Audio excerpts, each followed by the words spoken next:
Que a corte real portuguesa migrou para o Brasil em 1808, todo mundo sabe. Costumamos estudar nos livros de história sobre a vinda de Dom João VI ao Brasil e como isso desenvolveu o país. Mas o que não se conta nos livros é sobre o sonho de um Reino Unido intercontinental lusitano que Dom João sonhou. Além dos dois grandes adversários a esse sonho, a maçonaria e a Inglaterra. E no vídeo de hoje, vamos dissertar sobre como o Reino Unido da Inglaterra destruiu o sonho do Reino Unido do Brasil, Portugal e Algarves. Mas antes de começar o vídeo, já deixa o dedo no like e se inscreva agora mesmo aqui no canal para não perder as novidades por aqui.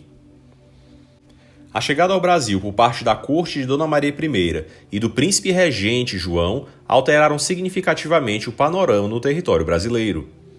Isso porque o príncipe regente e futuro rei criou no Brasil um estado moderno no além-mar. Entre os mais notáveis feitos do monarca se destacam a criação do Banco do Brasil, dos Correios, a abertura dos portos, a criação da imprensa régia e a fundação do Museu Nacional. Dom João também criou a Biblioteca Nacional, tendo destinado o navio inteiro apenas para trazer de Portugal a sua antiga biblioteca para ser instalada no Novo Mundo. A Biblioteca Nacional do Brasil é hoje uma das 10 maiores bibliotecas nacionais do mundo e a maior da América Latina. Outro grande feito joanino foi a criação de uma academia militar preparada tanto para formar militares como também engenheiros, especialistas em fortificações e desenhos. Dom João tratou também de embelezar a cidade com seus jardins botânicos e criou a Escola Real de Ciências, Artes e Ofícios, que depois viraria a Escola de Belas Artes do Império, trazendo a missão artística francesa ao Brasil. A corte, no Brasil, figurava como um projeto maravilhoso para Dom João. Com ele, o reino se distanciava da pressão inglesa e espanhola e administrava, a partir de um local mais estratégico, os demais territórios ultramarinos. Portugal, por ser um território pequeno, sempre viveu assombrado pela vizinhança da robusta Espanha. O país sempre careceu de uma certa profundidade estratégica e existencial, que era sempre buscada por seus monarcas, que tinham de estar sempre reafirmando a sua força. E João, com o Brasil, do outro lado do oceano, descobriu a perfeição dessa profundidade. Além disso, com um país livre dos riscos de terremotos que assolaram Lisboa nos tempos de seu avô, o Brasil poderia ser um reino onde Portugal poderia projetar com maior facilidade a sua influência ante os demais territórios. E isso se materializa quando o monarca decide por elevar o Brasil à condição de Reino Unido a Portugal, o chamado Reino Unido de Portugal, Brasil e Algarves.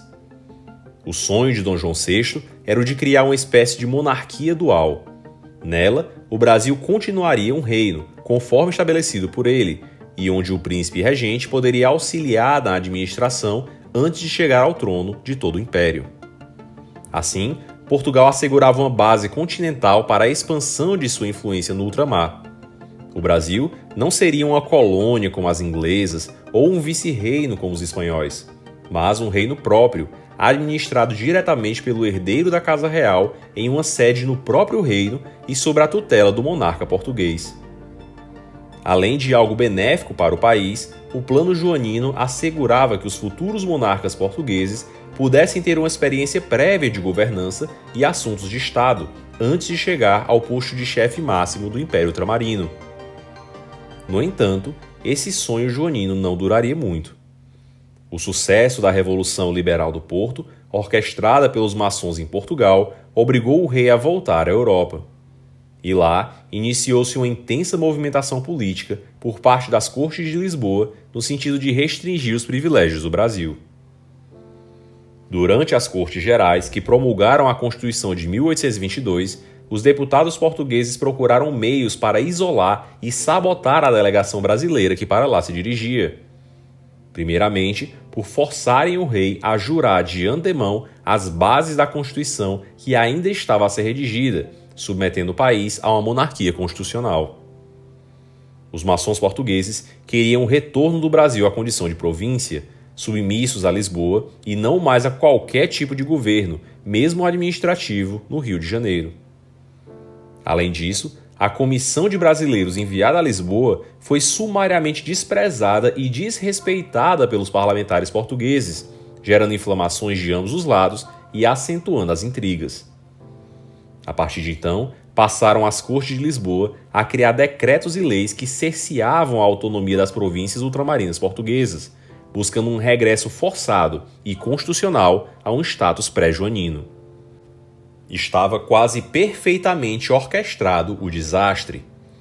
Ao passo que a maçonaria portuguesa, inflamada pelos ingleses, tensionava destruir tudo aquilo que João havia criado com seu projeto de Reino Unido, a maçonaria brasileira, estimulada também pelos ingleses, inflamava um sentimento anti-lusitano que culminaria não só na independência, como na progressiva negação do passado comum. Com o domínio político, os maçons passaram a reescrever as histórias de Brasil e Portugal. No Brasil, atribuindo ao passado português a uma condição chamada colônia, que é anacrônica e nunca existiu, sendo importada da historiografia anglo-saxã.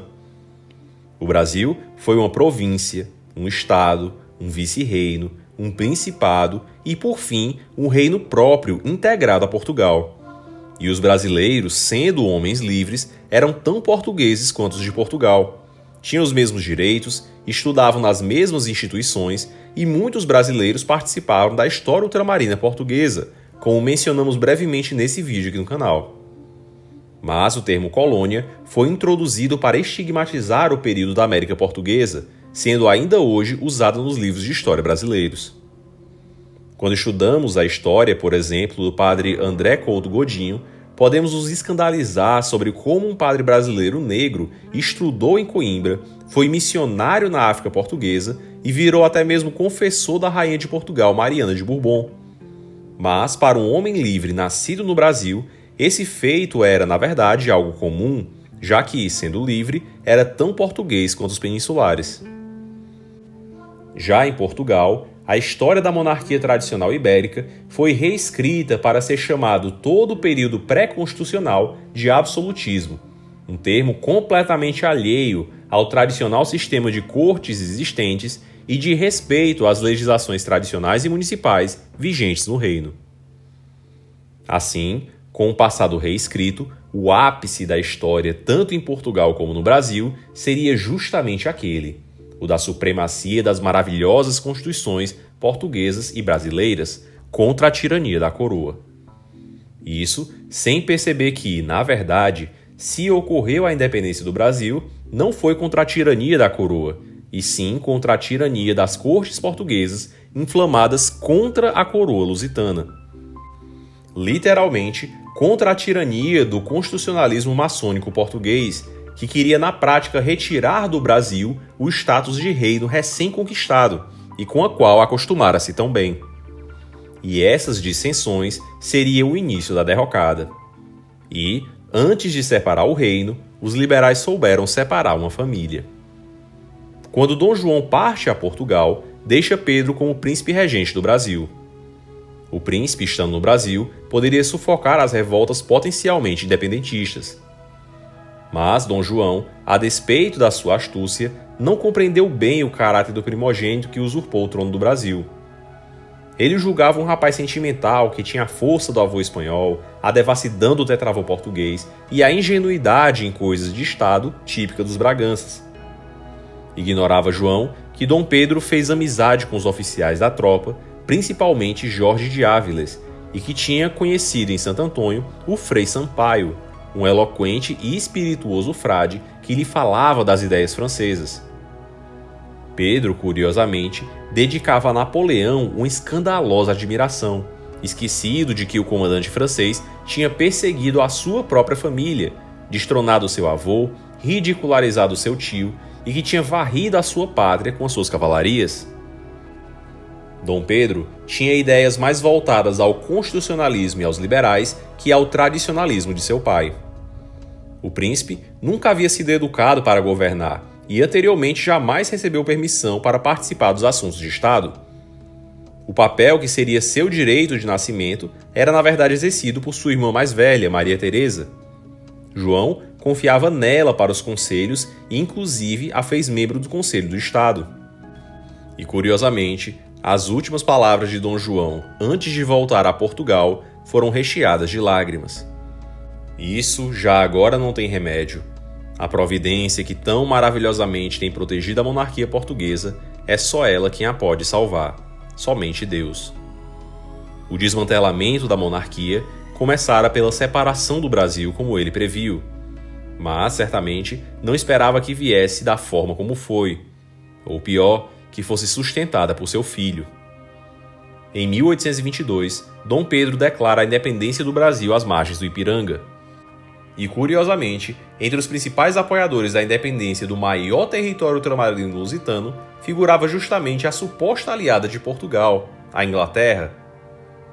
A Inglaterra, há tempos, facilitava politicamente o reconhecimento das repúblicas oriundas do desmantelamento do Império Espanhol, além de fomentar intrigas, revoluções e turbulência nos outros países por meio da maçonaria. Não facilitou o fato de que, como resultado das relações comerciais desenvolvidas desde a abertura dos portos, o Brasil já era o terceiro maior mercado consumidor das exportações britânicas. Assim, para os ingleses, era interessante a independência brasileira de Portugal e uma dependência financeira da jovem e endividada nação com a Inglaterra. Em 1823, Nathan Rothschild, um banqueiro mais poderoso da Inglaterra, tornou-se o principal agente financeiro do governo brasileiro em Londres, pagando os dividendos semestrais sobre os empréstimos e atuando como banqueiro do enviado brasileiro na Inglaterra. Foi Nathan Rothschild o grande influenciador nas negociações do reconhecimento da independência do Brasil por Portugal em 1825 no Tratado do Rio de Janeiro. Além disso, o primeiro grande empréstimo externo do Brasil foi obtido em 1824, no valor de mais de 3 milhões de libras esterlinas, e ficou conhecido como o Empréstimo da Independência, destinado a cobrir as dívidas com a coroa portuguesa. Por mais que a historiografia brasileira tente apontar um suposto plano de que Dom João VI tivesse ordenado ao filho independentizar o Brasil, na prática, o que ocorreu em Portugal após o ato de Pedro foi uma enorme consternação. Para Dom João VI, a coroação de seu filho Pedro I como imperador do Brasil em 22 era ilegítima, já que o poder foi adquirido por meio de uma revolução e somente o legítimo detentor da soberania, o rei, poderia conceder esse poder. E assim, a partir de 1824, Dom João VI manifesta a sua intenção de acabar e pôr termo imediatamente aos males e dissensões que têm ocorrido no Brasil. Isso porque, em 1823, foram dissolvidas as Cortes de Lisboa após a insurreição comandada pelo infante Dom Miguel. Dom João VI mandou uma missão ao Brasil com o objetivo de obter a reconciliação. Uma tentativa no sentido de voltar a ser tudo como era antes, isso é, os dois países voltarem a ser um Reino Unido, uma monarquia dual idealizada que o Grito do Ipiranga cortou ao meio. Essa tentativa foi chamada de Missão do Conde do Rio Maior, mas parte da elite brasileira considerou isso um ensaio de recolonização e acolheu com tamanha hostilidade que Dom Pedro I se recusou a qualquer conversa com os enviados de Lisboa. Cego pelo triunfo efêmero de Vila Francada, Dom João VI não via qual era a realidade brasileira.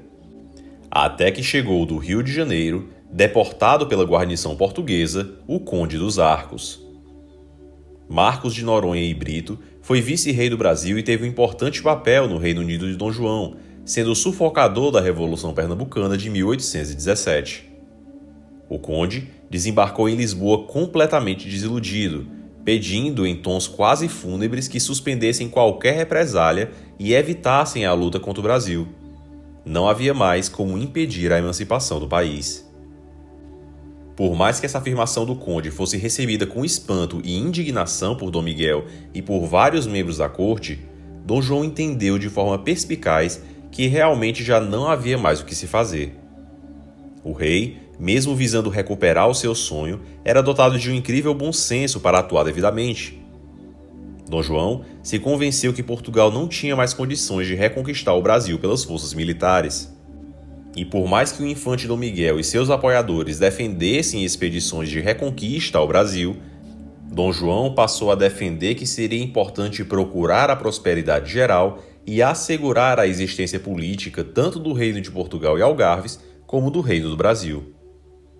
O Conde dos Arcos defendia que uma luta portuguesa contra o Brasil só serviria para separar ainda mais os países e criar um ressentimento terrível entre as duas monarquias. Seria um esforço inútil e com consequências terríveis, em especial para as gerações mais velhas. Os países sem a guerra podiam ainda coexistir pacificamente e até mesmo gerar uma aproximação natural pelo idioma. A guerra afastaria de uma vez só dois pais e dois filhos, Dom João e Dom Pedro, e o Reino de Portugal e o jovem Império do Brasil. Dom João via o país que ele desenvolvera por anos ser agora retirado de suas mãos por seu próprio filho. Assim, consternado, pedia indenizações e compensações pelo espólio que lhe fora causado, mesmo após tudo o que fez. Mas, para ele, nada disso era o suficiente. Dom João efetivamente amava o Brasil. Ele se sentia partícipe da construção do país e, inclusive, se não tivesse sido forçado pelas cortes a regressar, ele mesmo teria ficado com a corte no Brasil. Assim, Dom João lutou, mesmo reconhecendo a independência do novo império, para ostentar o título de imperador titular do Brasil. Um título falso, meramente simbólico, mas que Dom João lutou diplomaticamente para ostentar, quase num consolo ante a joia do império perdida para o seu próprio filho no outro lado do Atlântico. Dom João, diferente do esperado, não excluiu expressamente a pretensão de seu filho à coroa, talvez em uma tentativa de que esse pudesse retomar o seu bom e velho Reino Unido no futuro, ao se tornar rei de Portugal e imperador do Brasil. Até que, em 4 de março de 1826, Dom João, após voltar do mosteiro dos Jerônimos, retirou-se sentindo mal. Uma série de vômitos, convulsões e desmaios de vários dias acometeram o monarca, e sempre que parecia melhorar, o rei voltava a piorar novamente. Até que, na noite do dia 9, a doença se agravou e às 5 horas do dia 10 faleceu. Os médicos não conseguiram ao certo determinar a causa da morte do rei, mas se suspeitou logo de envenenamento. Um envenenamento longo e terrível, que fez o rei agonizar por quase uma semana até falecer. Seu corpo foi embalsamado e sepultado no mausoléu dos reis de Portugal, o Panteão Real da dinastia de Bragança. A infanta Isabel Maria assumiu a regência e posteriormente veria uma guerra fratricida entre os dois irmãos Pedro e Miguel pelo poder em Portugal. Nos anos 2000, uma equipe de pesquisadores exumou o pote de cerâmica chinesa que continha as vísceras de Dom João VI, além de fragmentos do seu coração. As análises do estudo detectaram uma quantidade de arsênico suficiente para matar 2 pessoas, o que confirma a tese de que o rei foi envenenado. As consequências para o reino de Portugal da morte de Dom João VI e da perda do Brasil foram terríveis. Sem o Brasil, o reino português se via cada vez mais encolhido e subserviente à Inglaterra, não tendo mais forças para sustentar suas pretensões mundo afora. E um dos exemplos foi a Conferência de Berlim, onde Portugal, desejoso de unificar Moçambique e Angola em um único grande território como fez com o Brasil, foi impedido pelos planos ingleses de criar 2 estados tampões sem poder fazer nada. A Inglaterra conseguiu, por meio da maçonaria, a mais completa subserviência de Portugal, que vai se refletir mais tarde na insana e inexplicável participação portuguesa na Primeira Guerra Mundial, além da extinção da Ordem de Cristo, de parte dos símbolos, história e orgulhos portugueses, que foram redesenhados para ser apenas um nacionalismo biônico de ressentimento da vizinha Espanha, com quem, curiosamente, guarda muito mais similaridades do que com o suposto aliado. Com o Brasil, por sua vez, o império se tornaria uma pretensão que fugiu completamente do controle dos ingleses. A grandeza do império era impulsionada pela herança da corte europeia ali instalada, pela sabedoria de seu monarca e pela riqueza do Brasil, além da existência do poder moderador independente, que dava ao país uma notável estabilidade política. A herança lusitana desenvolvera um império continental de poderio formidável, com uma unidade que nenhum movimento revolucionário separatista conseguiu quebrar, e que, inclusive, chegou a desafiar os ingleses na questão Christie. O Império Brasileiro se desenhava como uma potência regional com destino próprio, mas foi logo sepultado com a conspiração maçônica positivista que resultou na proclamação da República Brasileira, gerando assim, tanto em Portugal como no Brasil, países completamente vassalos dos interesses externos e inimigos da própria história. Mas, pelo sonho joanino, Portugal seria um reino unido e continental, unido não apenas pela língua, mas pela cultura, a religião e a coroa, que abarcaria a universalidade dos povos. Portugal, no sonho de João, seria um império que conferiria a dignidade de reino aos seus territórios no ultramar. Um império cuja glória o oceano não seria capaz de separar. Mas, por meio das confusões e dissensões propositalmente semeadas entre a elite portuguesa e até mesmo a sua família, o seu sonho acabou sepultado junto a ele. E você, já imaginou como seria um Reino Unido entre Brasil, Portugal e Algarves? Como você acha que Portugal teria impactado a história do mundo? Será que hoje o reino seria uma potência? Ou estaria tudo do mesmo jeito? Escreve aqui nos comentários a sua opinião e compartilhe agora mesmo esse vídeo com seus amigos para fortalecer o nosso trabalho. E aproveita e já se inscreva agora mesmo aqui no canal para não perder as novidades por aqui.